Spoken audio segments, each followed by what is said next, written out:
Spectateurs, nous continuons notre émission Politica. C'est la deuxième partie de votre émission. La première partie est terminée. On était avec M. Simplice Mukando. On a analysé plusieurs sujets d'actualité. Pour l'instant, je suis avec M. Junior Tuti. Plusieurs casquettes pour la même personne. Mais ici, on nous reçoit en tant que coordonnateur de la Fondation Joseph Kasavubu. Bonsoir et bienvenue. Bonsoir, cher Van Kabassele, merci. Une première, hein, dans notre plateau. Une première? Une deuxième. Deuxième? La première, ça date alors? Oui, ça date un peu, parce que vous ne m'avez pas invité. Non, dans vos points de presse, je prends toujours part. Ça, c'est ma deuxième fois d'être assis ici avec vous sur ce beau plateau de RTZ. Merci beaucoup, mais entre-temps, je suis toujours avec vous dans vos points de presse que vous organisez toujours. Hein. Moi, j'aime le journalisme de terrain. Ok. Quand vous êtes sur terrain, vous allez recueillir des informations et la plupart de ces informations sont vraies. Parce que vous aurez vu ce qui s'est passé. Donc, vous allez constater le fait sur terrain. Très bien. Vous êtes également journaliste de formation. Oui, je le suis. Est-ce que vous avez cessé d'être journaliste ou vous êtes toujours dans la profession ou que vous commencez à nous regarder de loin? Non, on est journaliste à vie. Oui. Mais ça dépend maintenant de ce que vous faites par vos différentes productions et aussi des engagements que vous prenez. Par exemple, pour l'instant, je suis dans un cabinet ministériel et je suis dans le personnel politique. Et la déontologie ne nous permet pas d'être en même temps juge parti. Voilà pourquoi je ne peux pas exercer le même travail des journalistes comme tu le fais, mais je peux donner un point de vue. Je peux travailler sur l'éditorial parce que je suis journaliste. Très bien. Une question de curiosité. Hein. Ce n'est pas en tout cas notre sujet du jour, mais c'est juste une question de curiosité. On a recruté certains journalistes dans des cabinets politiques, on les appelle actuellement communicateurs. À ce niveau, ils vont cesser d'exceller leur travail de journaliste ou ils vont faire leur travail de communicateur? Est-ce qu'il y a compatibilité qu'un journaliste soit communicateur de la terre politique ou soit devenir attaché de presse d'une personnalité politique? Non, il y a une nuance. Quand vous êtes communicateur de quelqu'un, c'est-à-dire que vous travaillez pour lui. Mais c'est compatible avec la fonction du journaliste? Non, un journaliste est aussi communicateur. Mais non, quand est-ce que vous êtes journaliste? Quand vous travaillez dans une rédaction, vous êtes appelé à respecter un certain nombre de critères que nous avons appris à l'école. Entre autres, l'impartialité. Un journaliste doit dire ce qu'il y a eu également.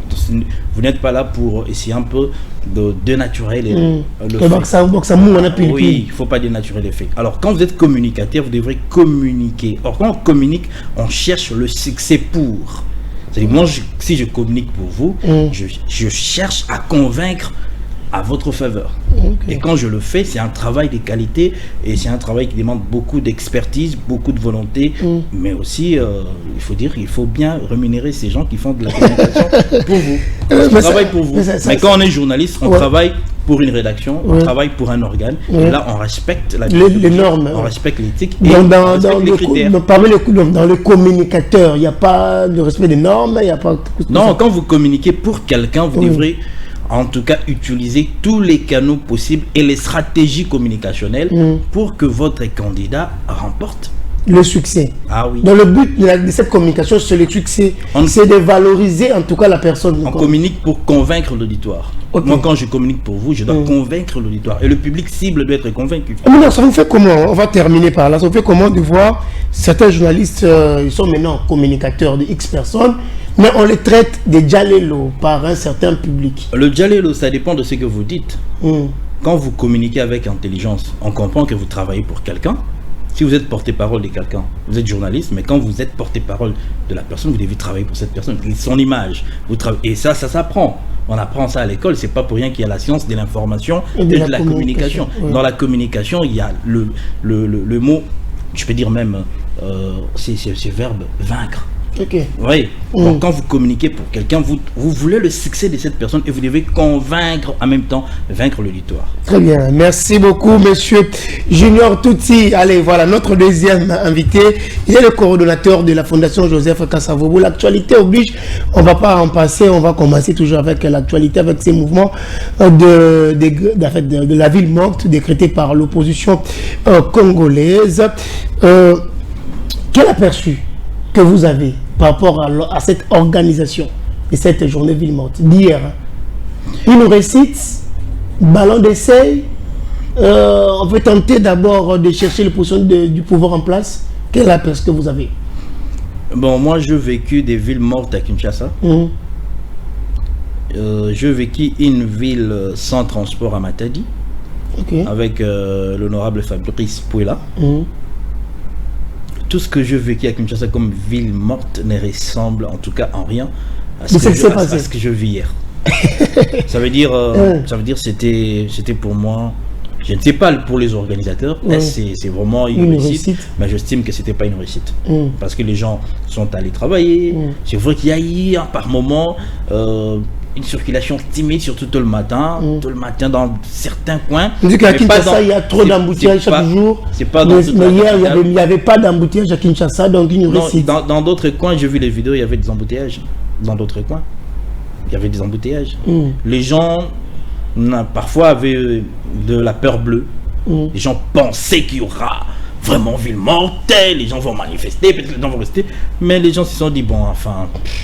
On a besoin de travailler, on doit vivre, on va rester à la maison pour rien faire alors. On gagne quoi? Et j'estime que le temps de ville morte, c'était le temps de l'UDPS. C'était l'UDPS. Mais actuellement au pouvoir. Hein? L'opposition peut trouver une autre stratégie. Ok. Non, mais avec ce qu'elle a essayé, l'opposition est consciente que ça n'a pas marché, comme prévu, comme voulu.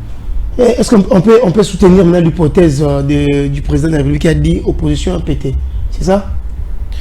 Je dirais que nous avons vu ça. Si on compare l'opposition d'aujourd'hui à l'opposition d'hier, mais c'est la vérité. Au temps de Mobutu qu'on appelait maréchal Mobutu, on était encore petit, on grandissait, mais il fallait voir quand l'UDPS était dans la rue et tout le militaire de Mobutu, du régime, était devant Etienne Tshisekedi pour barricader la route, pour l'empêcher de poursuivre la marche. Et la ville de Kinshasa était à chaque fois paralysée et les étudiants avaient emboîté les pas. Et les étudiants se sont transformés comme une plateforme d'opposition, mais c'était sous le leadership de Tshisekedi Wamulumba. Et là, l'opposition, il faut dire que l'opposition était forte, ce n'est pas la même opposition. Autre temps, autrement. Et donc, l'opposition est pété. Donc, on doit employer ces mots du président de la République. Selon vous. Mais quand on peut mesurer l'opposition par ses actions, quelle est la popularité de ces actions? Est-ce que le peuple est derrière ces actions? Je ne pense pas. Et quand l'opposition n'est plus populaire, hors Kinshasa, rappelez-vous, on disait que Kinshasa était une ville d'opposition. Même avec les élections, même avec les activités, et l'opposition était toujours populaire par rapport au pouvoir. Mais ce n'est pas le cas actuellement. Si aujourd'hui, le pouvoir organise une activité, même sans argent, il y aura des gens qui vont venir. Très bien. Maintenant, parlons de deux camps, la majorité et puis l'opposition. De l'autre côté, on parle du changement de la Constitution. De l'autre côté, on dit niet, on ne change pas la Constitution. Mais dans tous les cas, c'est seulement le C64 qui a initié une action. Le C4 n'a pas encore initié une action. Le C64 a initié une action pour dire non au changement de la Constitution. La première action dont vous évaluez ici, pour vous, vous avez dit que ça n'a pas réussi. Donc, est-ce que vous voyez le changement de la Constitution dans les jours à venir? Parce que le C64 va continuer avec les actions. Déjà, la première action n'a pas pu convaincre l'opinion. Maintenant, la deuxième, la troisième, la quatrième. Et s'ils font les successions des actions, pensez-vous réellement que la Constitution sera changée? D'abord, je vis sur le net que cette opposition s'apprête à déposer une plainte contre le président de la République. Je n'ai pas suivi leur déclaration, mais j'ai lu sur, moi aussi, je viens de lire ça. Sur le réseau. Je ne sais pas si vrai ou faux. C'est libre à eux. Maintenant, je voudrais parler de ces C64. Vous vous rappelez, j'étais avec vous il y a quelques semaines. Je vous avais dit, si vous comptez les nombres de lettres qui composent Tshisekedi Tshilombo, ça vous donnera 19 lettres. Le tout. Tshisekedi Tshilombo. Je ne parle pas de Félix Antoine. Tshisekedi Tshilombo. Parce que Félix Antoine, ce sont des prénoms qui nous viennent de l'Europe, de l'Occident. Mais le nom. Le nom congolais, le nom africain. Dans le nom africain et dans nos noms congolais, il y a toujours de messages. Kabassé, vous allez chercher dans votre langue, vous trouverez qu'il y a une explication. Moi, quand je dis touti, c'est-à-dire il y a nuage. Quand je dis Vouvama, c'est-à-dire c'est la paix. Mais quand vous me dites junior, ça signifie quoi? C'est petit. Il y a quel message, tu vois? Alors, quand je vous dis Tshisekedi Tshilombo vous donne 19 lettres. J'ai demandé à ceux qui prient de prier pourquoi Tshisekedi Tshilombo nous donne 19 lettres. Vous vous souviendrez? Très bien. Ok. Mais pour nos téléspectateurs de ce soir. Alors, quand je vous ai dit 19 lettres, c'est un message. J'ai demandé aux gens de prier. Je suis passé sur une radio de Kinshasa, la radio Top Congo, pour parler de ça. Et vous allez vous rappeler que le C64 dont vous faites allusion a choisi la date du 19 mai pour sa sortie officielle. Le 19 mai. Et la sortie officielle. Tshisekedi Tshilombo, 19 lettres. 19 lettres. Alors, 2 ans en arrière, en 2024, la même date, le 19 mai, dans ces pays, nous avons connu un coup d'État raté avec Christian Malanga. C'était le 19 mai, vous pouvez vérifier. 2024, c'est ça? Oui. Ok. Ça fait 2 ans exactement. Mais pourquoi les C64 choisit la même date pour sa sortie officielle?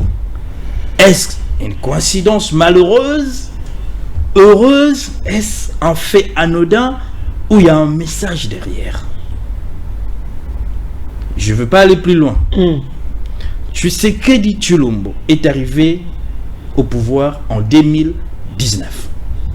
19 toujours comme les lettres de ces noms. Il a été proclamé définitivement président de la République démocratique du Congo par la Cour constitutionnelle le 19 janvier 2019. Toujours 19. Il y a beaucoup de 19. Je m'arrête rien que par là. Pour dire, les Congolais, nous regardons sans voir. Nous avons les yeux, mais nous ne savons pas voir. Tshisekedi Tshilombo a 10 ans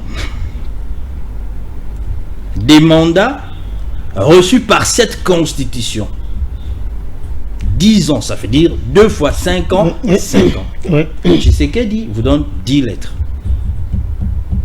Tshisekedi vous donne 10 lettres. Tshilombo vous donne 9 lettres. Je parlais avec quelqu'un, c'est un serviteur de Dieu, il est en Europe. Je lui avais dit, le 9 lettres que compose Tshilombo, c'est le 9 années que la RDC connaîtra son essor. Donc, oublions les 10 ans ici. Le 10 années de Tshilombo, c'est les 10 ans que nous avons donné au président Tshisekedi avec cette constitution. Or, vous et nous connaissons très bien que ces pays, le nôtre, est infiltré depuis des années. Nous ne pouvons rien faire sans une puissance étrangère derrière. Et cette puissance n'est pas seulement coloniale avec l'Occident, mais même nos frères africains ont réussi à nous piétiner. Nous sommes dans une sorte d'esclavagisme. Mais nous ne savons rien. Parce que nous ne voulons pas apprendre, nous ne voulons pas connaître. Nous sommes sous une influence étrangère. Et Tshisekedi Tshilombo, je suis en train de demander à mes frères Louba de pouvoir m'expliquer ce que veut dire Tshisekedi Tshilombo. Parce que quand j'ai regardé Tshisekedi Wamulumba, c'était le même nombre de lettres, 19 lettres. Je me suis dit, est-ce que Tshisekedi est l'incarnation de son père? De son père. Mais pourquoi son père, qu'on croyait être le prochain président après Mobutu, n'a pas réussi à devenir président de la République, mais ça doit être son fils. Et beaucoup ne s'attendaient pas à ce que l'actuel président devienne président de la président République. de la République. Ça, c'est le plan des dieux. Tu ne me diras pas, je ne suis pas serviteur de Dieu en termes comme pasteur, en fait, je suis en train d'analyser et je suis dans mes recherches. Tu ne me diras pas que Dieu ne savait pas qu'un jour, tu sais qu'il me deviendrait président de la RDC. Lui, le maître des temps et des circonstances. C'était dans le plan des dieux. Dieu, ouais. Il est le maître des temps et des On a des tridocs, Ouais. on a des éminents professeurs. Mais si dans le plan des dieux, ces tridocs, ces bidocs, ces éminents professeurs n'étaient pas sur la liste de ceux qui devront gouverner ces pays, alors on ne va pas s'attendre à ce que ces gens-là puissent diriger ces pays. C'est seulement les gens qui ont été choisis par Dieu. Et ces pays, notre pays, la République démocratique du Congo, est un paradis terrestre. Beaucoup de choses se passent dans ces pays, mon cher Kabasele. Il y a toujours une explication spirituelle. Je vous dirais que Dieu a choisi ces pays pour poser ses pieds. C'est comme ça que vous aurez beaucoup d'églises, beaucoup de choses, beaucoup de situations où vous dites mais qu'est-ce qui se passe en RDC? Et ça dépasse même l'intelligence humaine. Parce que c'est la terre de Dieu. Apparemment, en fait, vous m'amenez dans un terrain où ça serait vraiment compliqué, hein, parce que je suis en train de m'imaginer ce que ça va donner. N'oubliez pas qu'on parle de C64. Ouais. On parle du changement de la Constitution. Ouais. Mais moi, je voudrais vous montrer d'abord que si nous avons ces présidents, c'est parce qu'il a une mission. Quelqu'un a dit ça. Parce qu'il avait d'abord un mandat et puis ça change. Non, il n'est pas un mandat, c'est une mission. C'est quoi? C'est une église? Il n'y a pas une différence entre mandat et mission. Quand vous choisissez, vous allez élire un président pour un mandat de 5 ans. C'est-à-dire dans ces mandats-là, il y a une mission. Et la mission, c'est quoi? C'est qu'il doit amener le pays vers le développement. N'est-ce pas? Très bien. C'est ça la mission. Et le président l'a dit lors de sa dernière conférence de presse. Lors de sa récente conférence. Il a dit, moi, je pourrais quitter le pouvoir. Mais son souci, c'est de voir, il laisse comment ces pays, dans quel état il laisse le pays pour que l'autre vienne récupérer. Et j'ai compris, quand il a sorti cette phrase, je me suis dit, dans mes recherches, j'ai écrit quelque part. Et j'ai retrouvé la référence biblique. J'ai même le passage. Qui, bon, la prochaine fois je parlerai de ça. vous allez voir, je ne sais pas si le président, quand il dit ça, il a lu la Bible ou il a dit comme ça. On lui a posé la question sur le temps que doit prendre l'armée rwandaise ou la guerre à l'Est. Il a répondu, seul Dieu sait. Et j'ai lu dans la Bible, il y a un homme qui était aussi roi, qui a répondu de la même façon.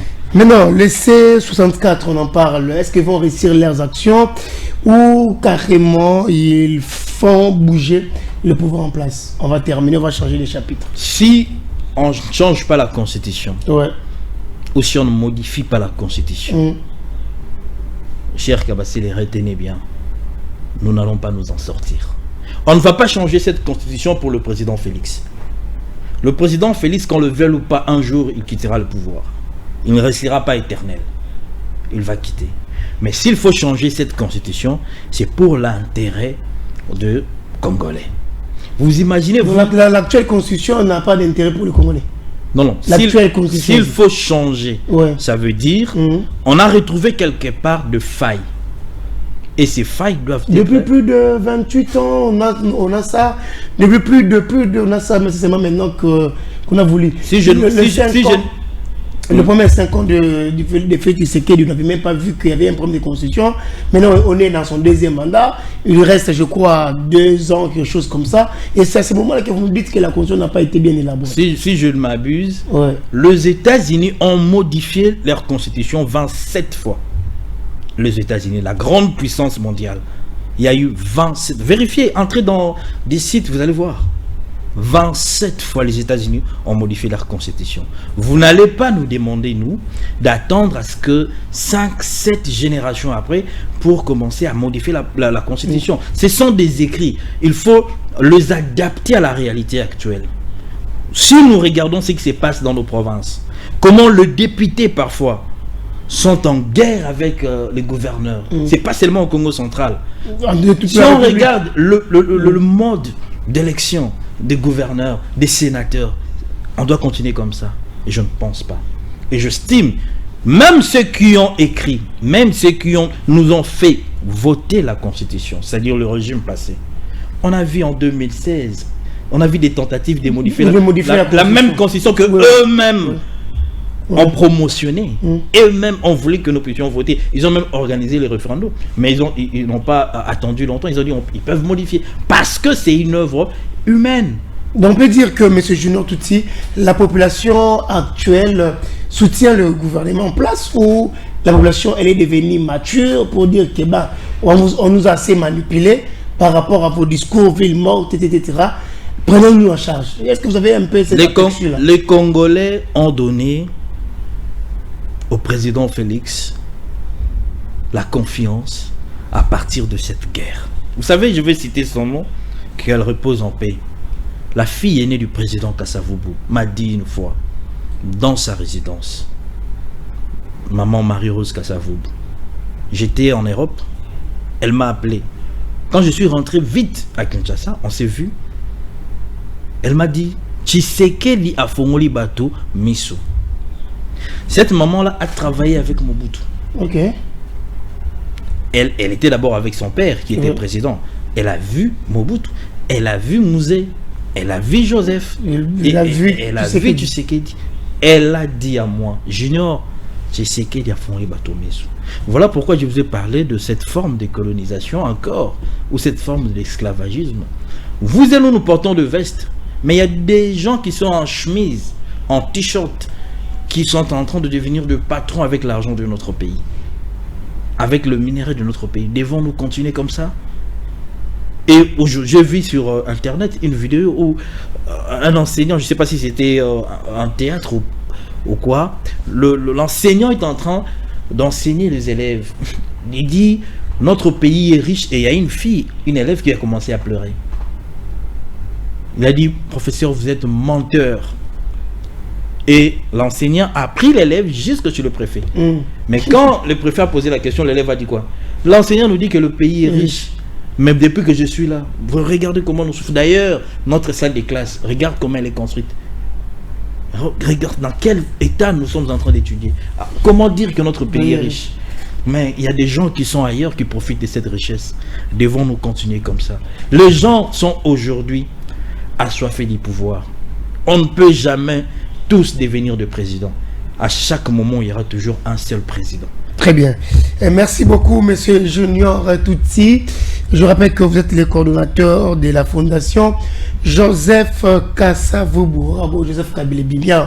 On va parler des léopards de l'RDC.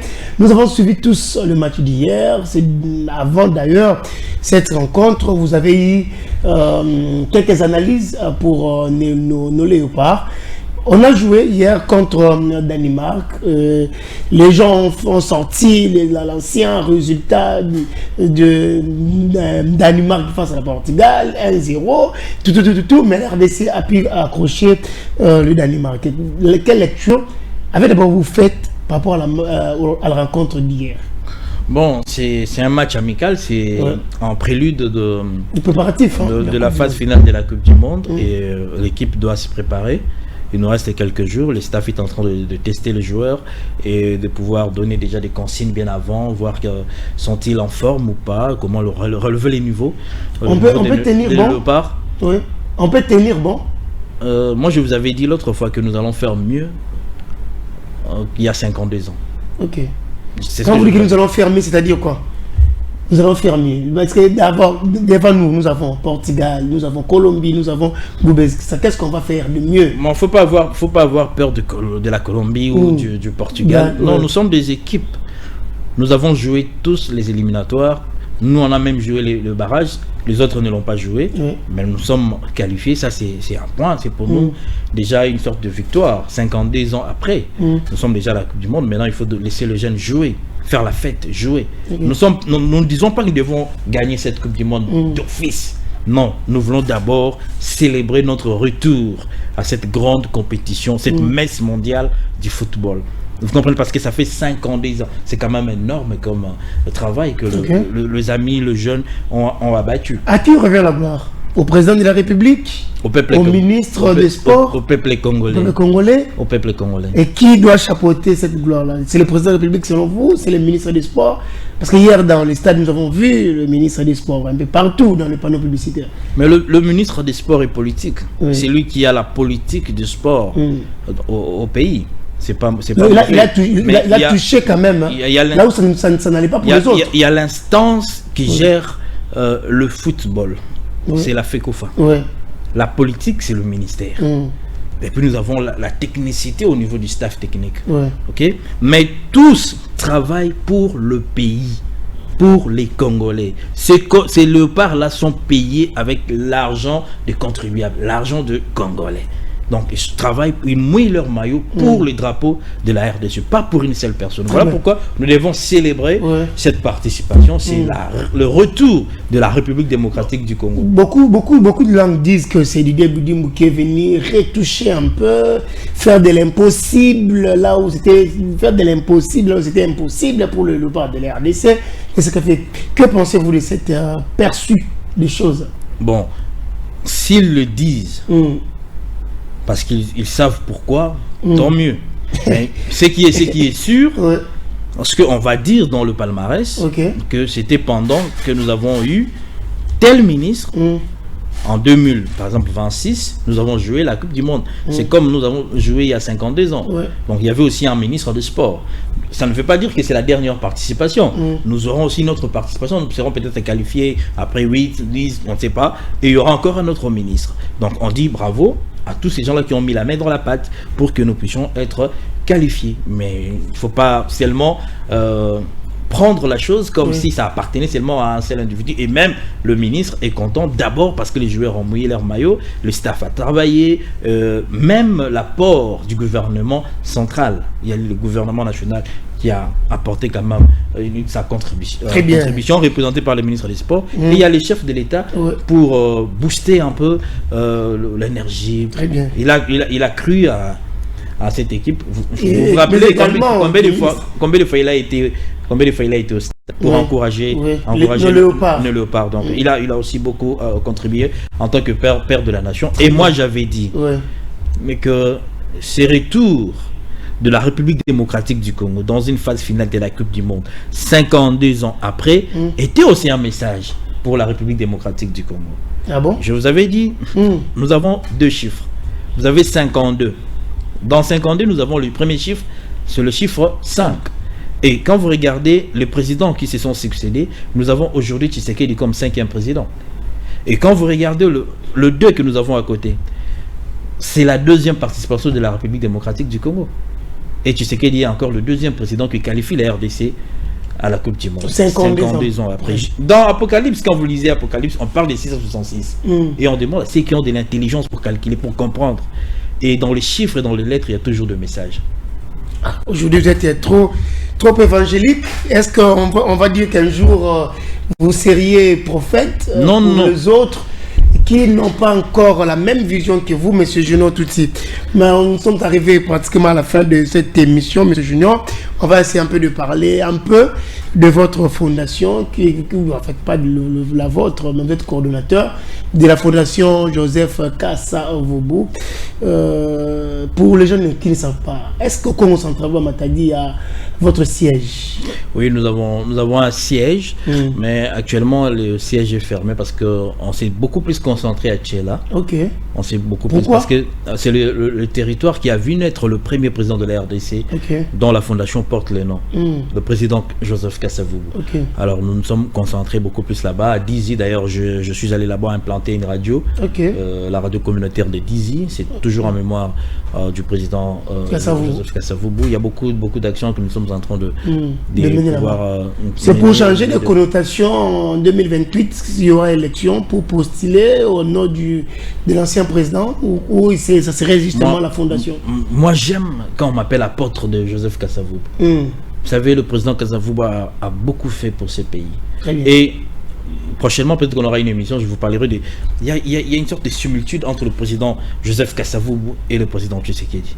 Okay. Je suivis une interview du président Joseph Kasavubu où il parlait de la guerre. Parce qu'à un moment donné, il y a eu sécession katangaise, il y a eu des guerres. Il a connu ces moments-là de guerre. C'était toujours les Congolais. Et aujourd'hui, c'est pareil. Ce sont les Congolais qui travaillent avec d'autres étrangers pour combattre leur propre pays pendant les règnes de Tshisekedi. Donc peut-être que ça, on en parlera. On en parlera peut-être après. Prochainement. Mais une question de curiosité. Hein. Comment vous êtes arrivé là? Étant que coordonnateur de la Fondation Joseph Kasavubu, vous n'avez pas un nom dans votre nom complet. Il n'y a pas un nom de Joseph Kasavubu là-bas. Mais comment vous êtes arrivé à devenir coordonnateur de cette fondation? Bon, pour devenir coordonnateur. Vous avez des liens familiaux avec la famille Kasavubu? Non, pour devenir coordonnateur de la Fondation Président Kasavubu, vous ne devez pas porter seulement son nom, mais vous devez porter son idéologie. Je porte son idéologie. C'est plus que son nom. Il n'y a pas de lien avec sa famille biologique? Non, je préfère pas parler de ces liens-là avec la famille. Non, les liens qui unissent ceux qui suivent Joseph Kasavubu, c'est l'idéologie, ce sont des valeurs. Si vous êtes de la famille Kasavubu, vous détournez. Est-ce que vous êtes un modèle? Parce que le président Joseph Kasavubu n'a pas détourné. Il nous a montré une gestion saine. Quelqu'un qui va en mission et qui retourne pour remettre ce qui est resté. Dans la caisse. C'est la même façon dont vous vous comportez, même ces enfants, ces petits enfants qui sont dans des ministères et tout, c'est la même façon qu'ils se comportent. Je connais une de ces petites filles qui est vraiment dans le trace de son grand-père. C'est Madame Carole Katazabou qui est ministre provinciale ici au Congo central. C'est vraiment une fierté. Et d'ailleurs, elle va recevoir un prix le mois prochain, Dieu voulant, en Côte d'Ivoire. Elle a été retenue parmi les femmes africaines. C'est pas facile. Elle a été même marraine d'une grande activité à Bruxelles. Elle est revenue de chez là. Elle était dans une mission officielle, je crois, pour les hydrocarbures, quelque chose comme ça. Elle est de retour. C'était quoi? On parle de ça rapidement, on va terminer. Non, vous savez, depuis un temps, il y avait un petit souci en ce qui concerne la maximisation de la seule taxe contre la province du Congo central dans le secteur des hydrocarbures. C'est la taxe sur le petit commerce frontalier des produits pétroliers. Une taxe constitutionnelle. Et quand elle devient ministre provinciale des hydrocarbures, qu'est-ce qu'elle fait? Elle active cette taxe, mais pas pour les individus. Pas pour les poches. Mais elle souhaite que l'argent soit canalisé et que le trésor public en bénéficie. Voilà. Et ça, c'est la province, parce que le gouverneur a besoin de mobiliser les moyens pour faire développer la province. Et aujourd'hui, avec ce qu'elle a comme vision, et ça rentre dans le cadre du programme de son Excellence, Monsieur le Gouverneur. Très bien. Merci beaucoup, Monsieur Junior Touti. Nous avons terminé notre émission de ce soir. Mais une question, quand j'ai annoncé cette émission, il y a un ami que je salue, Gabriel Mavinga, en train de nous suivre. Il m'a dit, tout n'a consommé encore un conseil. Tout n'a conseil qu'il y a pénurie d'essence ici à Matadi. Parce que je crois, pendant 12h, 13h, l'information a circulé comme ça de la ville qu'il y a pénurie d'essence, notamment ici à Nkanda, notamment à Londe, notamment vers le lycée Vuketo, une station qui est là, il y a pénurie d'essence ou de carburant. Je ne sais pas, vous pouvez nous éclairer parce que vous en faites partie de ces ministères. Alors, je veux dire rapidement un truc. En ce qui concerne l'approvisionnement, il y a carburant, Namboka, c'est le ministère national des hydrocarbures. Ce n'est pas le ministère provincial des hydrocarbures. C'est géré au niveau national. Et quand vous me montrez des stations comme ça, il faut savoir pourquoi ces stations-là n'ont pas encore de carburant. Donc, ça c'est un problème qu'il faut vérifier. Vérifier, c'est pas dire directement qu'il y a pénurie, parce qu'aujourd'hui, j'ai vu des gens acheter du carburant. Et quand on achète du carburant dans différents coins, c'est qu'il n'y a pas pénurie. Voilà ma conclusion. Merci beaucoup. Allez, ça n'est donc terminé pour ce soir, fidèles téléspectateurs. Nous avons pris un peu du temps pour parler un peu de beaucoup de choses au même moment. Cette émission a connu deux parties. La première, on était avec M. Simplice Mukano. On a parlé également de la politique. Et la deuxième partie, on a clôturé avec M. Junior Touti. Ici, on l'a reçu comme étant coordonnateur de la Fondation Joseph Kasavubu. Peut-être avec le jour à venir, on va le recevoir comme étant conseiller en matière des hydrocarbures au sein du ministère provincial. On va essayer de parler de ces secteurs un peu négligés, mais il y a beaucoup d'argent sur ces secteurs-là. beaucoup d'argent, mais on va essayer un peu de finir, avoir des informations pour qu'on réalise une belle émission avec M. Junior. Touti, votre dernier mot, rapidement, 30 secondes, M. Junior. Alors, si vous permettez, je vais clore en lingala mon émission. Bandeko Bawalandangai, Bandeko Balandi émission. Bana Congo, Bana Yambuta, Joseph Kassavou, Bana ya Papa Simon Kimbangu. Province Oyo, ils allaient province ya Lokumu. Nous sommes na ba jeune, nous sommes na ba maman, nous sommes na ba papa, ou ba na souci à province. Au lobby balingi bazala ba kondi. Surtout bazala ba député provinciaux. Botala ya malamu ou ba député provinciaux. O bazale lo bazo sala, na ba o baleka basala. Botala pe ya mabe. Oyo bazali lo bazosala na o baleka basala pour que lobby tango bino ba ibolingi bokoma ba député boko koma na sika wana bozongela ya mabete mais bosala oyo malambo ngo basalaki pe bo bakisa o bino boko yana ya malambo pour province na biso etombama. Merci beaucoup. Allez, ça est donc terminé. Pour la province de Nabiso et Tombouama, fidèle téléspectateur. Merci à Sani Maïtouka, merci à Noël Péchanga. Nous étions vraiment en direct de la radio-télévision Zola pour nous suivre. Merci beaucoup. Le prochain rendez-vous, c'est pratiquement le mardi. Le mardi, on va essayer un peu de tourner. Quant à moi, je vous fixe rendez-vous très prochainement. Je dois me mettre debout. Qu'est-ce qui se passe? Ben voilà. On doit se mettre quand même debout. Je viens chez M. Junior. Allez. Alors, c'est salut. C'est la fin. Merci. Allez, merci. Voilà. Allez, fidèles téléspectateurs, l'émission est terminée. On se retrouve très prochainement. Bonne suite de programmes sur nos antennes. Allez, au revoir.